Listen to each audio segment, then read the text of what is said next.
بسم اللہ الرحمن الرحیم۔ ناظرین، وی لاگ نمبر ہے 272 اور دوسری قسط آج کے لحاظ سے صفحہ ہے 195، معارف القرآن جلد 2 اور سورت آل عمران نمبر 3 اور آیت نمبر ہے 145 اور خلاصہ تفسیر ہم آپ کے سامنے رکھیں گے۔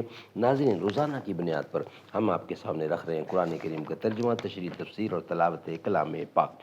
ناظرین، اس کتاب کا ٹائٹل ہے معارف القرآن جلد 2، سورت آل عمران سے لے کر سورت النساء تک، پارہ نمبر 3 کا رکوع نمبر 9 سے لے کر پارہ نمبر 6 کا رکوع نمبر 4، اور رائٹر ہیں اس کتاب کے حضرت مولانا مفتی محمد شفیع صاحب عثمانی رحمۃ اللہ علیہ، مفتی اعظم پاکستان۔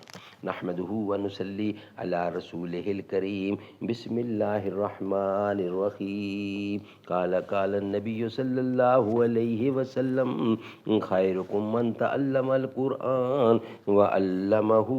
بہترین لوگ وہ ہیں جو خود بھی قرآن پڑھیں، دوسروں کو پڑھائیں، سکھائیں اور لکھائیں۔ میں نواہ سوختہ در گلو، تو پریدہ رنگ رمیدہ بو۔ میں حکایت غم آرزو، تو حدیث ماتم دل بری۔ میرا عیش غم میرا شہد سم، میری بود ہم نفس عدم۔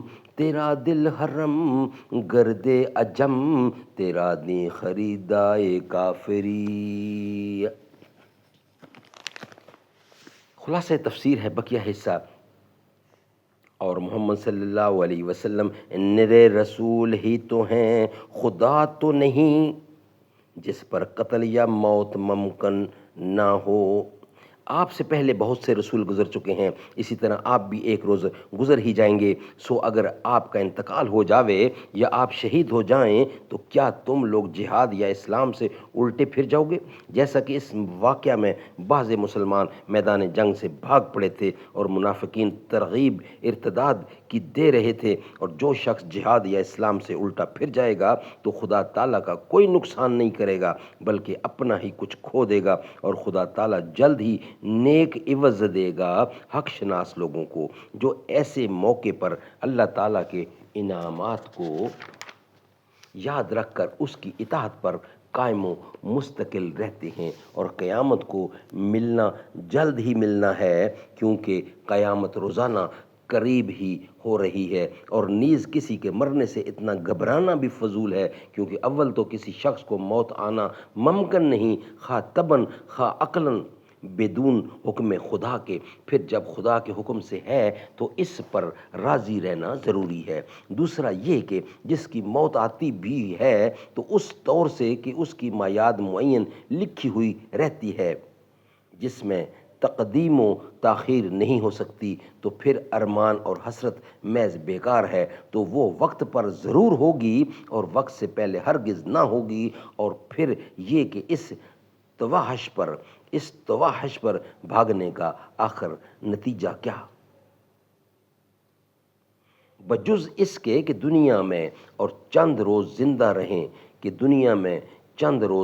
رہیں، سو ایسی تدبیر کا اثر سن لو کہ جو شخص اپنے اعمال و تدابیر میں دنیوی نتیجہ چاہتا ہے تو ہم اس کو دنیا کا حصہ بشرط اپنی مشیت کے دے دیتے ہیں، اور آخرت میں اس کے لیے کچھ حصہ نہیں۔ اور جو شخص اپنے اعمال و تدابیر میں اخروی نتیجہ چاہتا ہے، مثلا جہاد میں اس لیے ثابت قدم رہا کہ یہ تدبیر ہے ثواب آخرت کی، تو ہم اس کو آخرت کا حصہ اور ذمہ کر کے دیں گے اور بہت جلد نیک عوض دیں گے ایسے حق شناسوں کو جو اپنے اعمال میں آخرت کی نعمت چاہیں۔ سبحان اللہ، سبحان اللہ۔ ناظرین، یہ ویلاگ ہمارا کمپلیٹ ہوتا ہے۔ نیکسٹ ویلاگ ہمارا ہوگا 273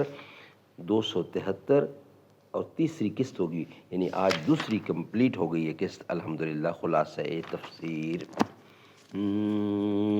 کس شیر کی آمد ہے کہ رن کانپ رہا ہے، رن ایک طرف چرخے کہن کانپ رہا ہے۔ رستم کا بدن زیر کفن کانپ رہا ہے، ہر کسر سلاطین زمن کانپ رہا ہے، شمشیر بکف دیکھ کے حیدر کے پسر کو جبریل لرزتے ہیں سمیٹے ہوئے پر کو، کس شیر کی آمد ہے